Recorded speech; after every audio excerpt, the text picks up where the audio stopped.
if Taker wasn't so loyal to that company, bro, Tony Khan would have paid him like $10 million to just, he would have paid him $10 million for that to be Sting's last 100%, match. 100%.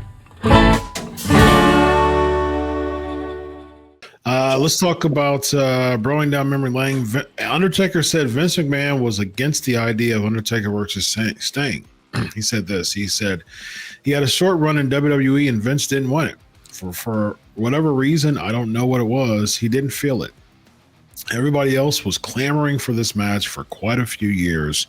The match would have been good, but I don't think it would have lived up to the expectations that people have for it. People always think about things in a certain sense. I think they thought in their mind of Undertaker 2007 or 2008 versus Sting. So EC3, we'll start with you as the pro wrestling extraordinaire, pro wrestler extraordinaire of the trio. Do you think he makes a point there as far as just Taker versus Sting being overhyped at this point? It wasn't overhyped. It was just the ultimate match we will never have. The ultimate. I think he did it from. I think he was saying that it's overhyped. I think that he was saying as far as like, you know, if this would have happened within the last 5 years. Oh, that I agree with. Overhyped, yeah, I agree with that because Taker at the end, he was always searching for that like final perfect match, and there was always like his last matches were good, but there was always something missing or something happened where you could just tell he was unsatisfied with his own performance. But when you're talking like when Taker 2006 through 2008, dude, he's like 47 and he became the ultimate workhorse, again, using that term, where like he was incredible at wrestling, not being the gimmick or being a big man or working methodically, like strikes on point, cardio on point, like the way he would accelerate into things, people he would work with, bringing them up or matching what they do. Like if you watch 2006 Undertaker versus Kurt Angle, and I think it's No Way Out, that match is so effing good. So I think he's saying it's overhyped that if it's 2019, where he's kind of coming off, the Saudi debacle or the match with Roman that was good, but not what he wanted it to be probably, that it would have been overhyped. And Sting, we've talked about, he would need to be in there with a guy that can carry the load and call the action and keep everything on pace and come up with it, because Sting was really good at doing the Sting stuff, but the in-betweens was all about who he was working with, and that's why all the great Sting matches, he's definitely part of the equation, but they're against top-level, workers. EC3 for the win.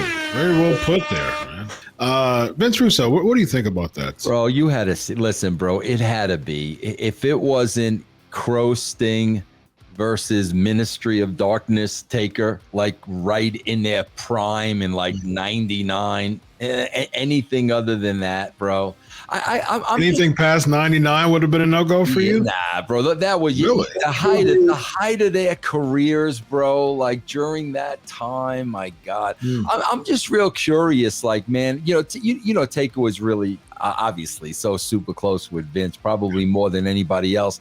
It's just I wonder why when he said Vince wasn't feeling it, but he didn't know why. Did you not ask him? Like, that's just like weird to me. Why didn't you ask him why he wasn't feeling it? You know what I'm saying? But bro, let's face it, man.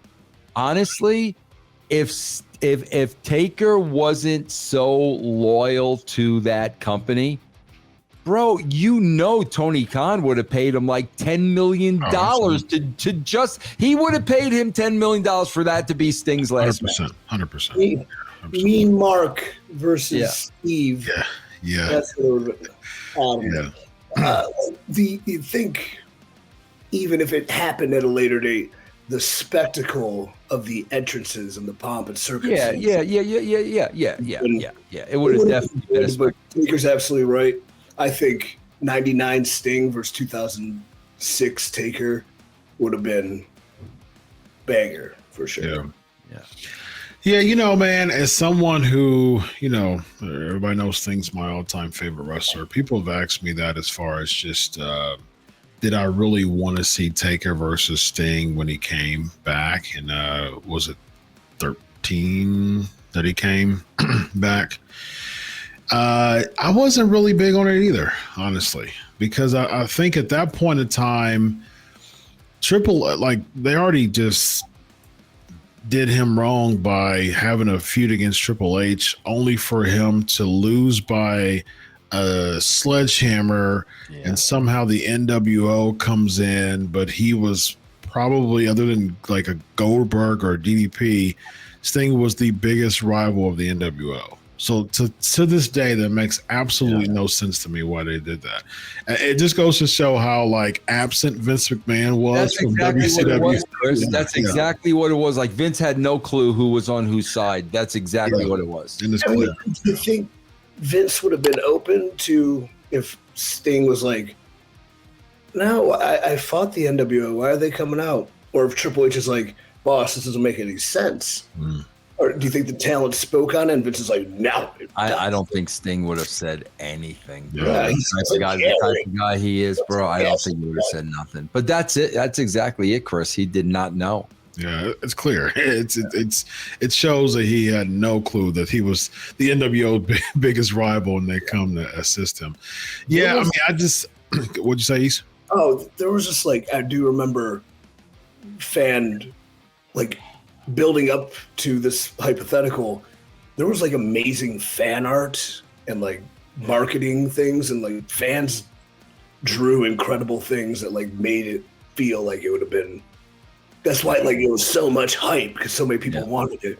I remember this one thing I saw where like had Taker with like a Joker card, had Sting on it. I'm like, I don't know, that will never happen, but that is so cool. It was like, yeah, it's just certain things that if it gets past a certain window, you know what I mean? It just gets to the point where you just don't want to see it. Because it's like old bands coming back. Yeah. It's where you're like, all right. Yeah, man. Like if it, like, there's a window, like, that past that window, you're going to be just utterly disappointed. So it's best if you just don't get it at all.